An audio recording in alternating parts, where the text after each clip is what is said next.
Assalamualaikum warahmatullahi wabarakatuh. Alhamdulillah rabbil alamin. Wa aqibatu lil muttaqin. Asyhadu an la ilaha illallah wahdahu la syarikalah wa asyhadu anna Muhammadan abduhu wa rasuluh. Allahumma salli wa sallim ala nabiyyina Muhammad wa ala alihi wa sahbihi wa man wala. Amma ba'd. Para jamaah yang dirahmati Allah, alhamdulillah pagi ini kita bisa bertemu lagi. Dan sekali lagi saya ucapkan, saya katakan bahwa kita itu hanya permohon satu dari Allah, yaitu ridho. Dan mudah-mudahan pertemuan ini benar-benar mendapatkan ridhonya. Amin. Banyak jamaah yang masih bertanya-tanya, kenapa saya selalu mengucapkan ridho. Saya katakan ridho itu adalah puncak perolehan. Yang dengan ridho dari Allah, semuanya akan baik-baik saja. Semua akan mengalir selaras dengan apa yang telah digariskan oleh Allah.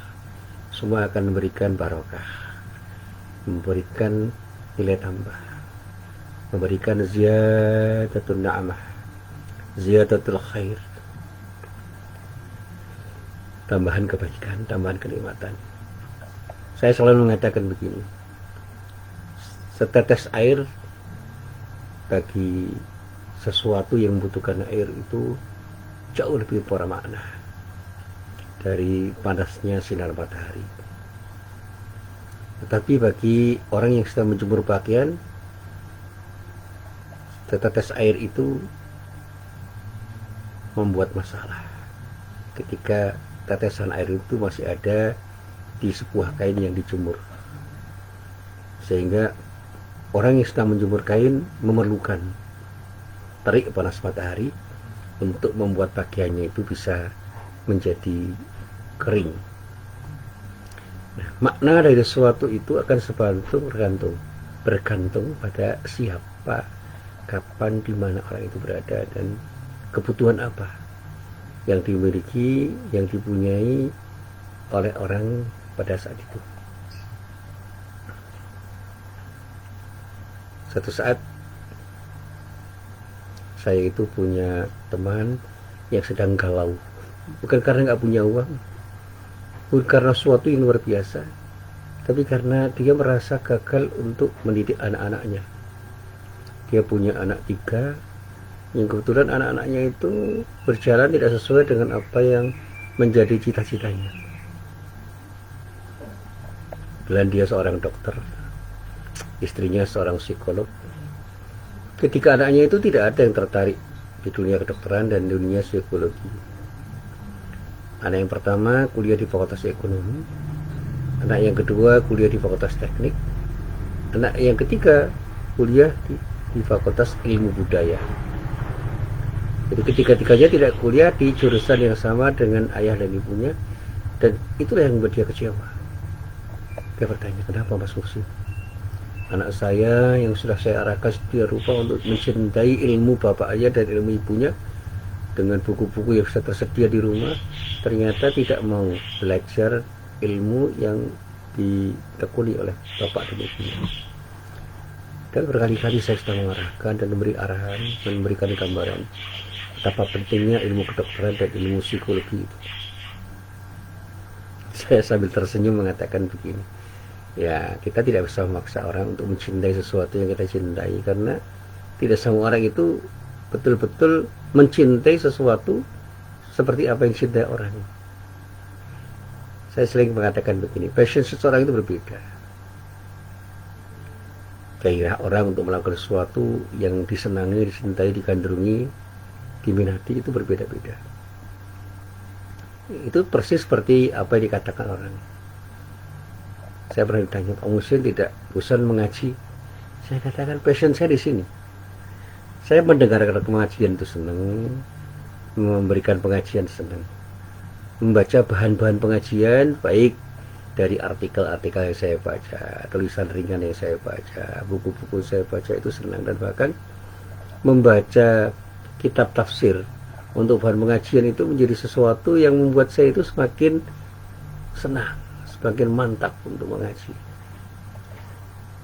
Makanya ketika saya ditanya, kenapa Pak Musi tidak mengajar ilmu tafsir saja, saya katakan bukan itu yang saya cari. Yang saya cari bahan-bahan yang bisa saya dapatkan ketika saya ingin memberikan pengajian. Yang kedua, saya ingin sekali mengaji pada orang-orang yang serius untuk mengaji sesuatu, sehingga saya mendapatkan bahan-bahan pengajian dan juga bahan-bahan saya untuk belajar hidup. Akhirnya saya sering berguru. Pak Musin kuliah di mana dulu? Saya kuliah di UK. UK itu singkatan bahasa Indonesianya UK. UK itu apa? Universitas Kehidupan. Nah, ini berguru benar saja. Dan itu jauh lebih berat daripada kuliah di fakultas apapun, jurusan apapun, di universitas apapun.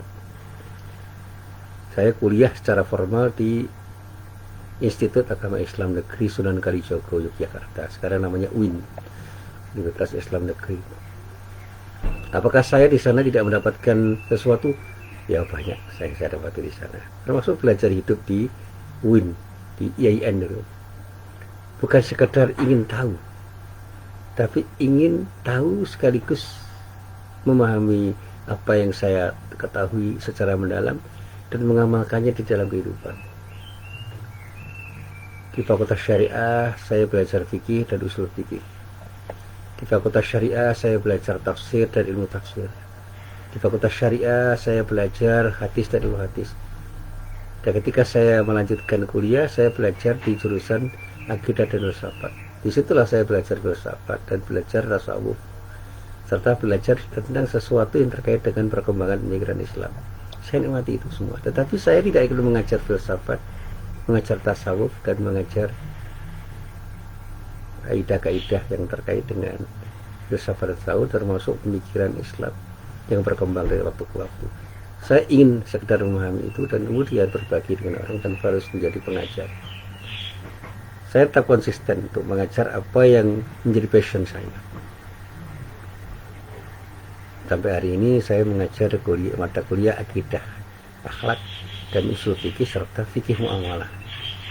Saya mencintai betul fikih muamalah bukan hanya pada materi ya, tetapi metodologi yang dikembangkan orang untuk mengembangkan kaidah-kaidah muamalah dan kemudian memahami konsep muamalah itu menjadi sesuatu yang bisa saya gunakan untuk memahami kaidah-kaidah itu untuk saya terapkan dalam kehidupan sehari-hari, termasuk mengajarkan fikih muamalah kepada para mahasiswa saya. Salah satu yang sempat saya gali secara mendalam itu adalah fikih riba. Dan itulah yang membuat saya mencintai sesuatu yang terkait dengan informasi tentang riba, sampai pada batas tertentu saya memahami riba itu dalam perspektif yang bermacam-macam. Dan simpulan orang tentang riba saya coba untuk saya pahami tanpa harus a priori saya katakan salah benar. Saya mencoba untuk berempati terhadap orang dengan mindset mereka masing-masing untuk memahami konsep riba itu, dan kemudian berpendapat dengan simpulan-simpulan yang berbeda. Tapi ujung-ujungnya satu yang saya pahami, orang tidak boleh bersikap zalim dan melakukan tindakan yang cenderung mendolimi orang lain, sehingga riba itu adalah sebuah tindakan yang bisa bermuara pada kezaliman. Karena dalam riba ada sikap rakus, di dalam riba ada keinginan untuk mengambil keuntungan dari orang lain, yang keuntungan yang diambil itu bisa saja berpotensi merugikan orang lain. Dalam riba orang bisa bersikap zalim terhadap orang lain. Dalam riba orang akan jauh dari sikap adil. Satu contoh yang terkait dengan riba itu ketika saya belajar tentang riba nasiah dan juga riba fadl. Di dalam transaksi bisnis modern pun saya mendapat, dalam transaksi bisnis modern, misalnya dalam jual beli apapun, dan juga dalam transaksi modern di dunia perbankan, saya melihat riba itu sulit sekali dihindarkan, karena ada cara berpikir yang melekat pada diri orang bahwa setiap orang itu ingin untung. Jadi ketika orang ingin untung, dia ingin meraup keuntungan dengan cara apapun, dan disitulah kemudian tindakan riba itu menjadi sesuatu yang mengejala, menjadi fenomena umum. Dia ingin mengambil untung dari setiap tindakan yang dilakukan tanpa berpikir bahwa keuntungan yang diambil itu akan berpotensi merugikan orang lain. Sehingga di dalam Al-Quran riba itu diperlawankan dengan sedekah. Dalam riba kita ingin memperoleh, di dalam sedekah kita ingin memberi. Di dalam kaidah sedekah, ya, itu termasuk yang saya baca dari ekonomi sedekah.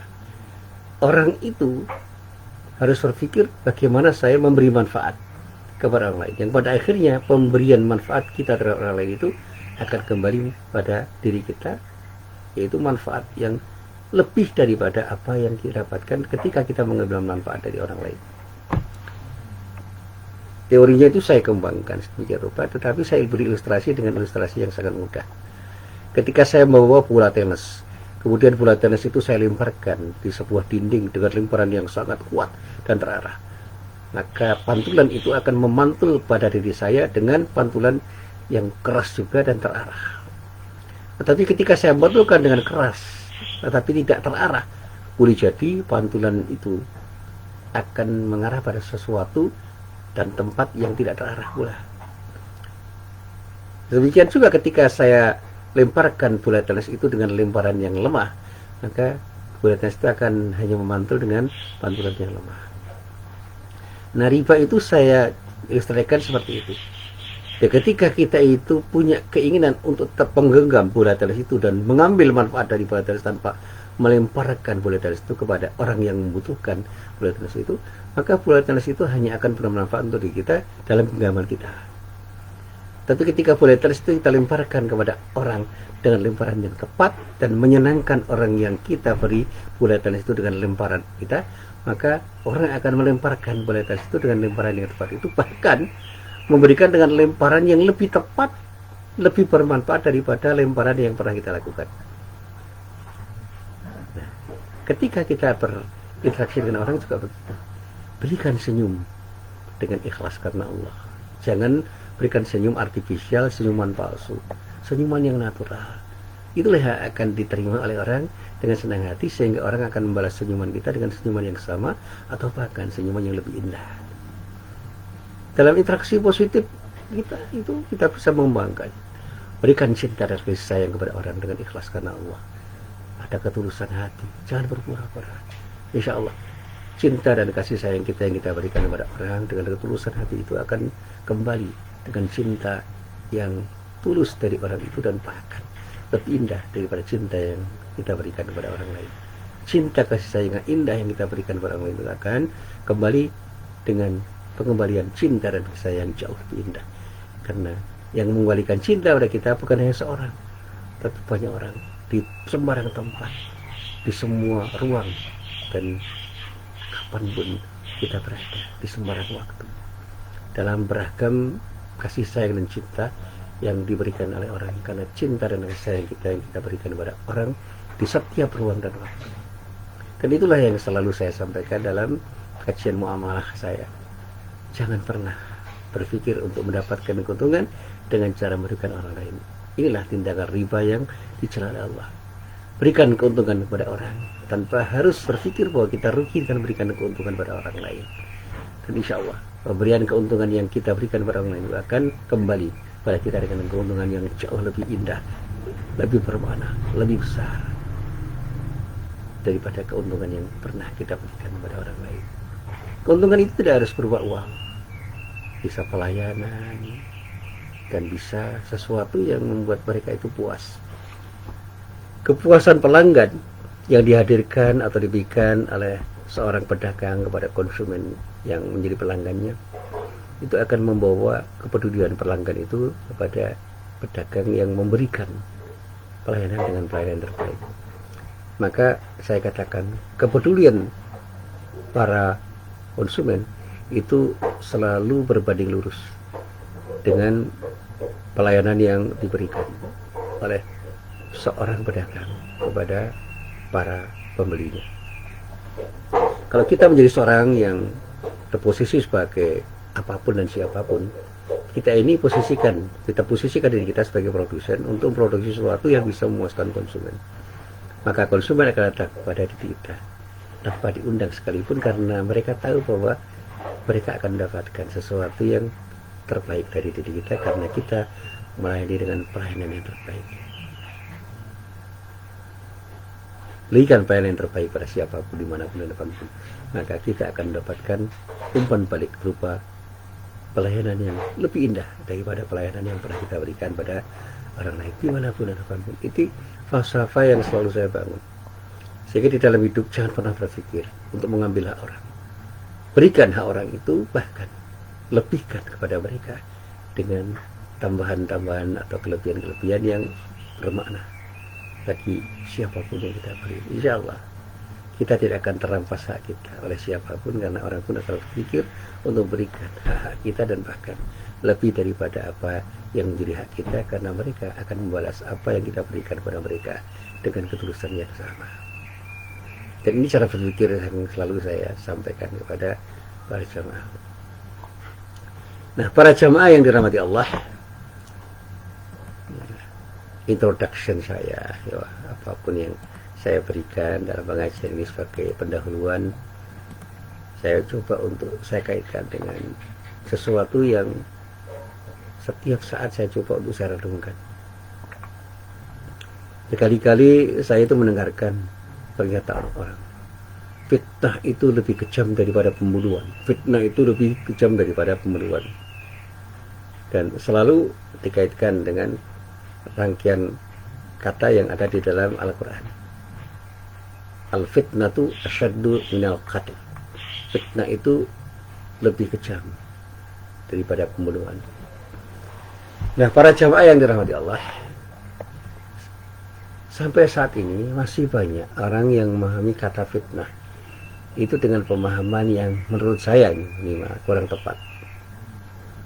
Di antaranya ketika mereka memahami kata fitnah yang antara lain bisa kita lacak di dalam Al-Quran pada surah Al-Baqarah ayat 191. Di dalam ayat itu Allah berfirman, A'udzubillahi minasyaitonirrajim, waqtuluhum haitsu faqiftumuhum wa akhrijuhum min haitsu akhrajukum wal fitnatu asyaddu minal qatl wa la tuqatiluhum 'indal masjidil harami hatta yuqatilukum fihi fa in qataluukum faqtuluhum.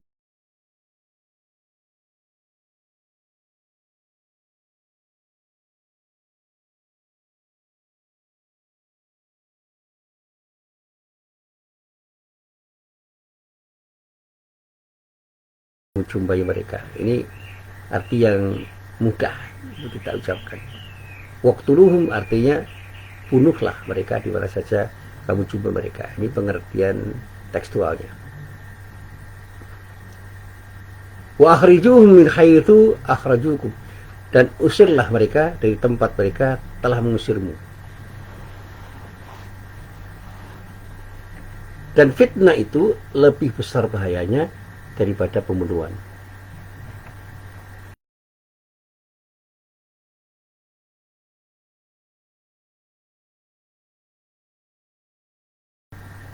Jika mereka merangi kamu di tempat itu, maka bunuhlah mereka.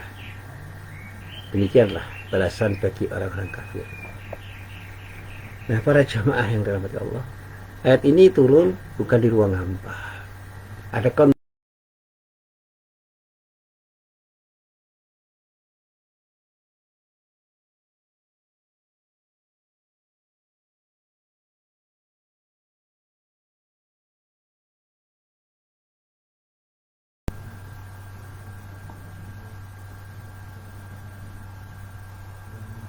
mengusir atau terusir.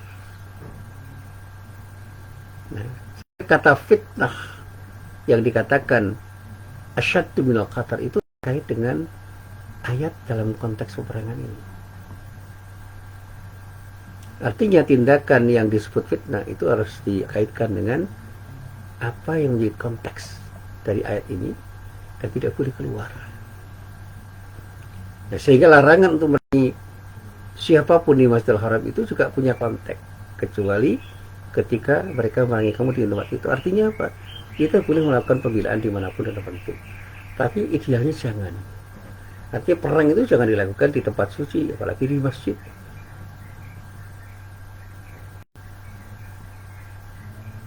Maka perintah untuk membunuh itu bukan perintah untuk proaktif membunuh orang, tidak.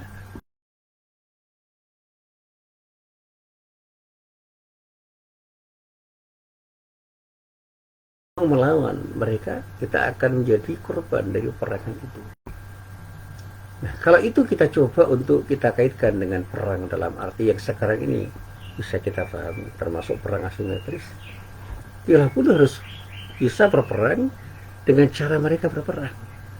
Dalam perang asimetris itu musuh yang memerangi dan siapa yang diperangi itu kan kabur itu. Cara mereka orang juga kabur. Jadi siapa yang sedang berperang itu tidak jelas.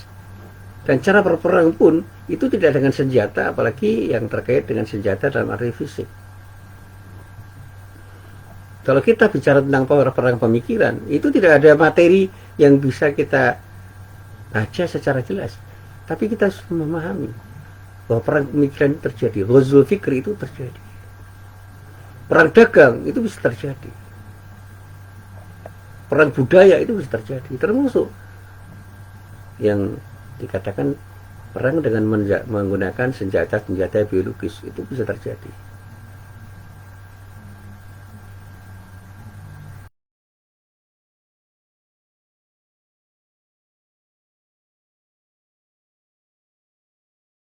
Atau senjata biologis atau senjata-senjata yang tidak tampak tetapi berdampak pada diri kita, yang pada saatnya ketika orang itu terkalahkan minimal kesehatannya terganggu, dan bahkan orang bisa terbunuh mati karena senjata biologis itu.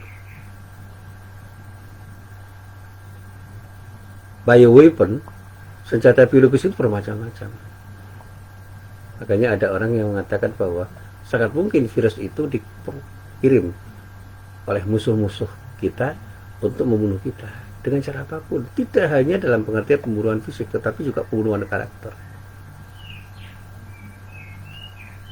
untuk merugikan diri kita, untuk membunuh kita pelan-pelan dalam hal apapun, termasuk di dalamnya perang ideologi. Kepentingan-kepentingan politik orang itu bisa digunakan di dalam perang itu untuk bisa membuat orang itu terjerembab di dalam kontestasi politik tanpa harus menggunakan senjata fisik. Di dalam dunia bisnis juga begitu. Kita bisa merontokkan lawan bisnis kita, dalam pengertian kita itu melawan orang-orang yang sedang bertarung dalam dunia bisnis, untuk membuat mereka itu terkapar, mati usaha mereka dengan cara yang bermacam-macam, termasuk dengan cara yang curang. Dan itu yang dikatakan sebagai perang asimetris.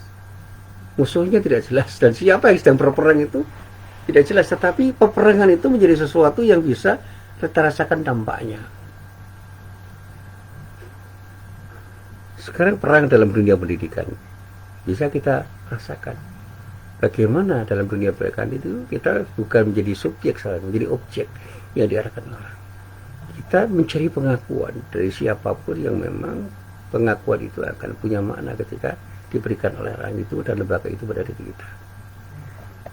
Kita boleh contoh yang paling sederhana, akreditasi misalnya. Contoh sederhana seperti itu. Atau sertifikasi, atau pengakuan-pengakuan sosial yang dilakukan oleh lembaga-lembaga tertentu terhadap lembaga pendidikan tertentu, itu menjadi sangat penting sehingga orang semua mengajar ke arah itu. Sertifikat ini dan itu dicari sedemikian rupa sehingga semua tindakan di dalam proses pendidikan di lembaga itu diarahkan untuk hanya mendapatkan pengakuan dari lembaga itu, dan pada saat pengakuan terjadi kemudian diumumkan, dipublikasikan, dan pada saatnya orang terpengaruh. Nah, dengan pengakuan itu lembaga pendidikan itu dianggap hebat karena pengakuan dari lembaga-lembaga yang memang terpercaya dan dipercaya banyak orang. Sekarang banyak lembaga-lembaga yang memberikan pengakuan-pengakuan dengan untuk akreditasi tertentu misalnya, atau memberi sertifikat tertentu sehingga kita menjadi orang yang diakui oleh lembaga itu, dan pada saatnya orang mengakui kehebatan kita karena pengakuan dari lembaga itu. Ini artinya apa? Kita sedang menjadi objek dari garapan lembaga-lembaga itu. Siapa yang menggarap ya lembaga itu? Kita bukan menjadi subjek perubahan, kita menjadi objek yang diubah, ditentukan oleh mereka.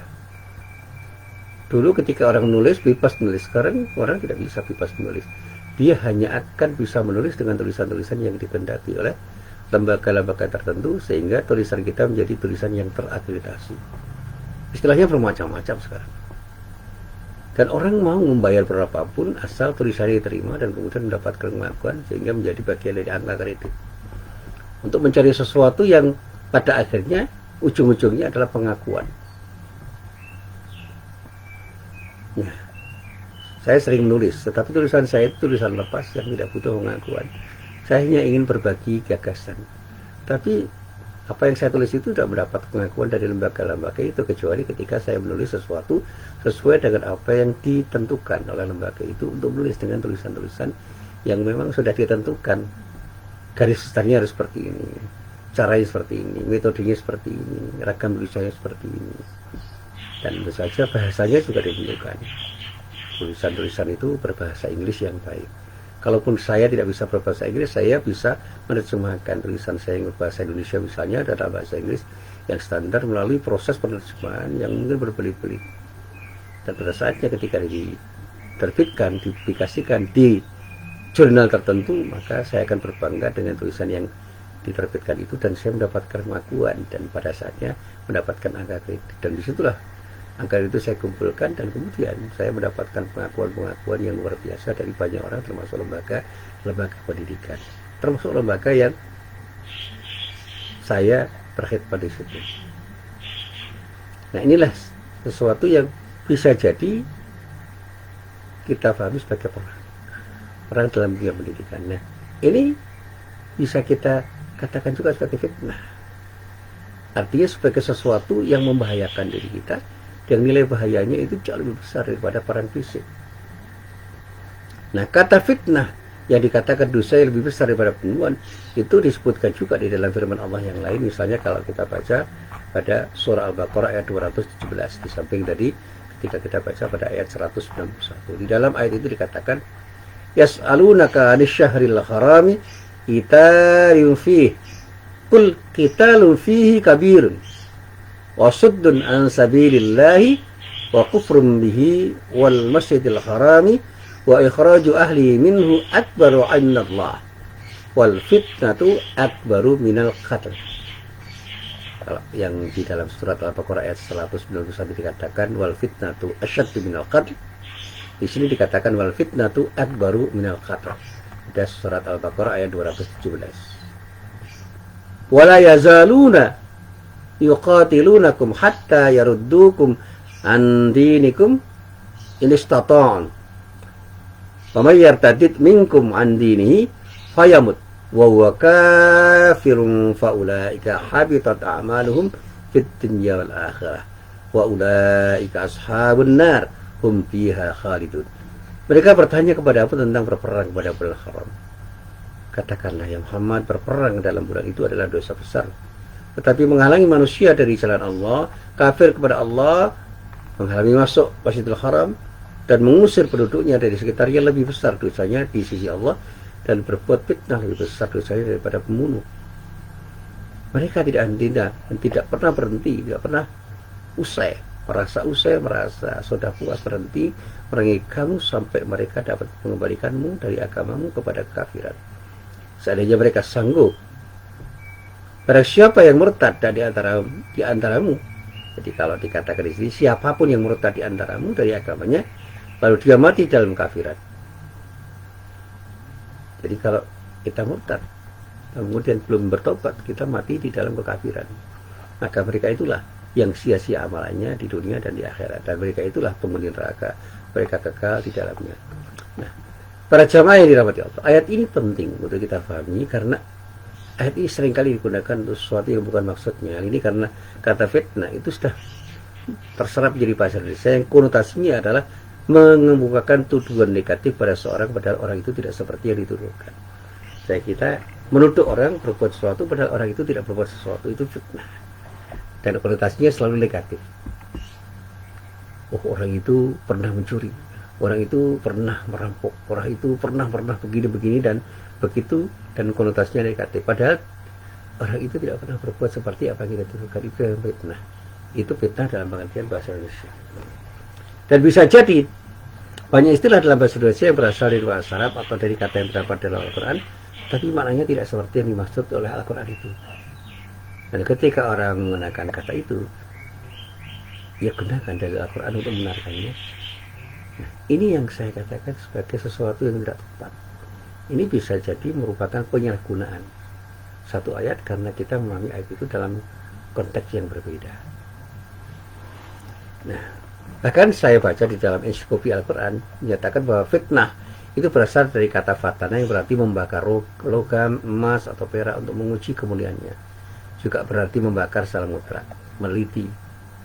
Bisa jadi kekafiran, berbeda pendapat, dan kezaliman, hukuman dari kenikmatan hidup. Ini tentu saja pengertiannya adalah pengertian bahasa. Nah, apa maksud ayat yang terdapat di dalam surah Al-Baqarah, baik ayat 191 maupun ayat 217? Nah, ada beragam penjelasan. Ibnu Katsir misalnya katakan, perintah atau izin kepada Nabi dan kaum muslimin untuk melakukan perangan terhadap orang kafir yang memerangi kaum muslimin itu memang ada. Tapi harus dipahami bahwa memerangi orang kafir tidak boleh melampaui batas. Misalnya jangan pernah membunuh dengan cara yang keji, dengan cara yang zalim, dengan cara yang berlebihan,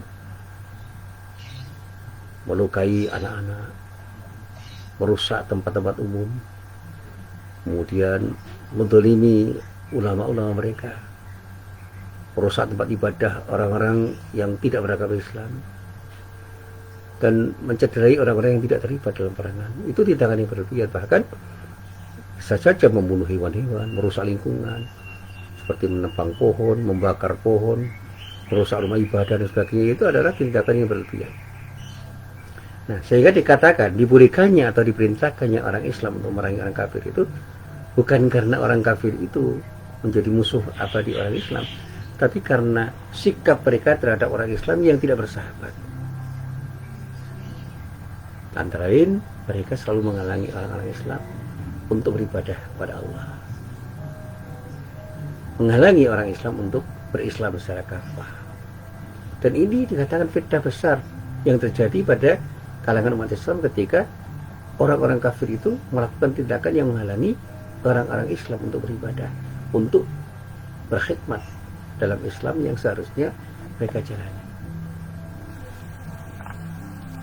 Sehingga dikatakan di dalam ayat 193 surat Al-Baqarah, wa qatiluhum hatta la takuna fitnatun wa yakuna ad-dinu lillah.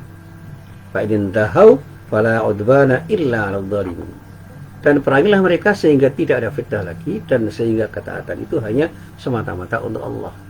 Nah, jika mereka berhenti dari musuhmu, maka tidak ada perusahaan lagi kecuali terhadap orang-orang yang zalim.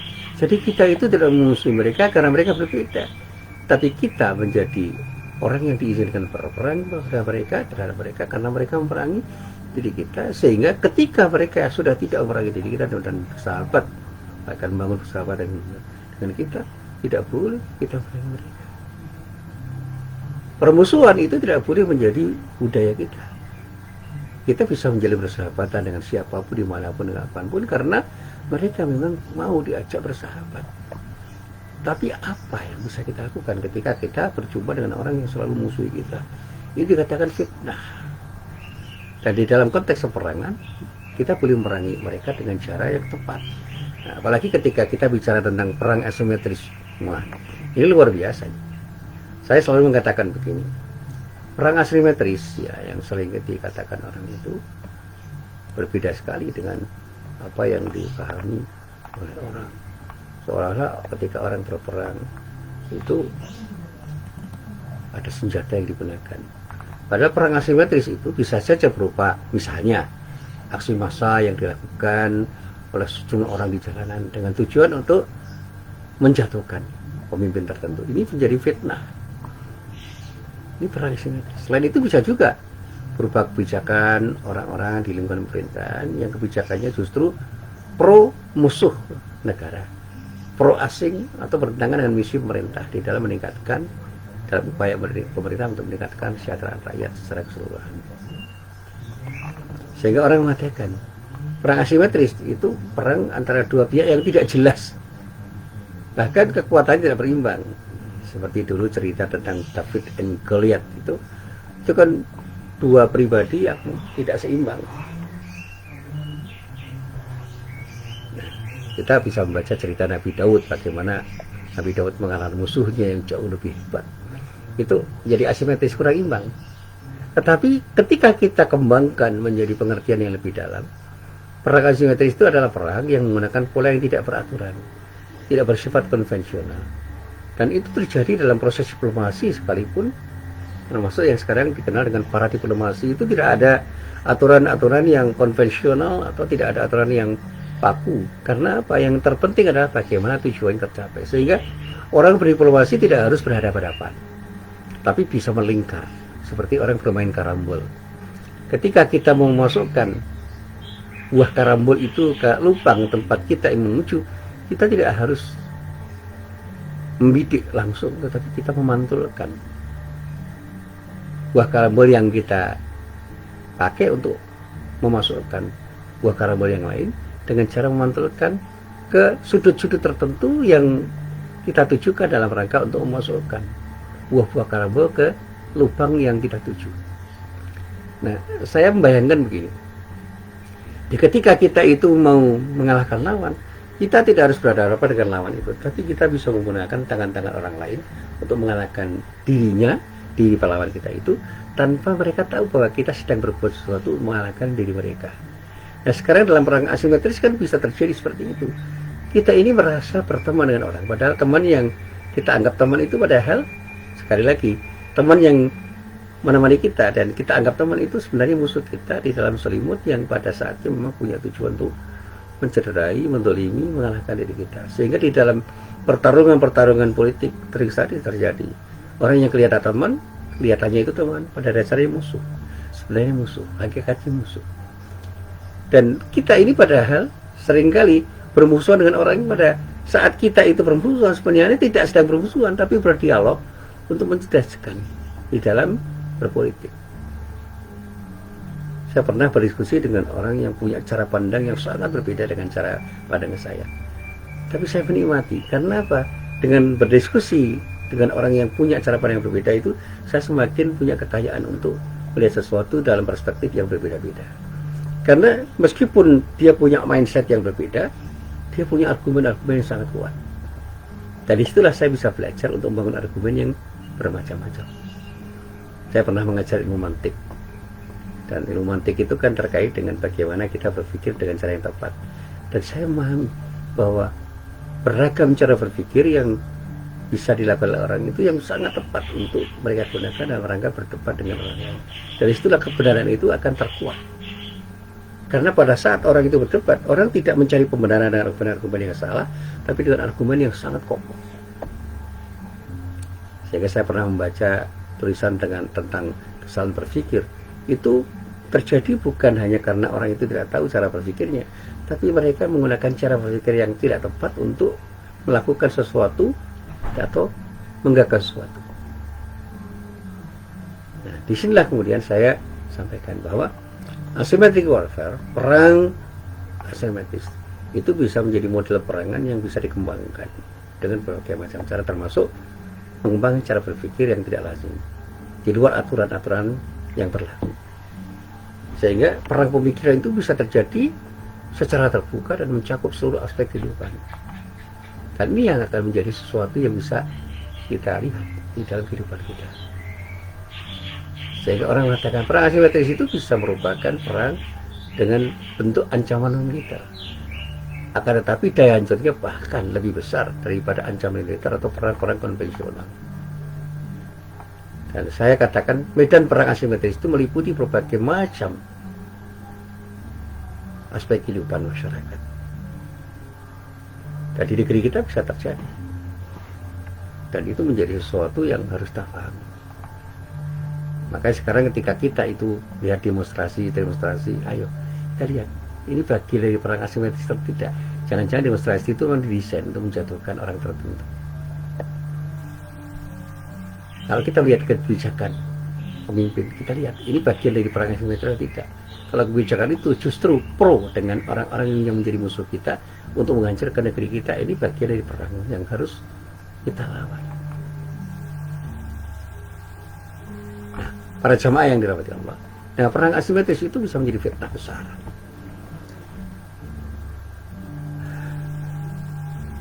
Lebih lanjut, saya pernah membaca sebuah tulisan yang ditulis oleh Said Qutb di dalam kitab tafsirnya Fi Dhilal Quran pada juz 1 halaman 189. Dikatakan bahwa sesungguhnya fitnah terhadap agama itu berarti permusuhan terhadap sesuatu yang paling suci dalam kehidupan manusia. Karena itu bahayanya lebih besar daripada pembunuhan, lebih kejam daripada pembunuhan. Kalau kita membunuh itu hanya menghilangkan nyawa.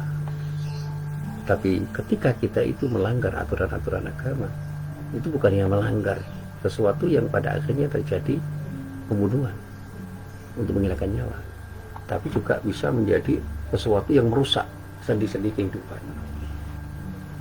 Orang bisa kemudian mengubah aturan-aturan perundang-undangan untuk menyesatkan manusia. Orang bisa merusak masyarakat itu dengan cara menjauhkan mereka dari tempat ibadah, sehingga menjauhkan orang Islam dari masjid itu fitnah yang jauh lebih besar daripada pembunuhan. Menjauhkan umat Islam dari kegiatan-kegiatan yang menuju pada pendekatan diri mereka pada Allah, itu adalah fitnah yang dikatakan lebih besar bahayanya dibandingkan pembunuhan. Tindakan-tindakan untuk membuat orang Islam itu jauh dari peradaban Islam, itu juga merupakan fitnah yang lebih besar, nah bahayanya daripada pembunuhan. Nah sekarang ini, untuk mencari orang Islam yang mau ke masjid saja susah. Di masa pandemi kan masjid pernah diliburkan, meskipun tidak semua masjid mau libur.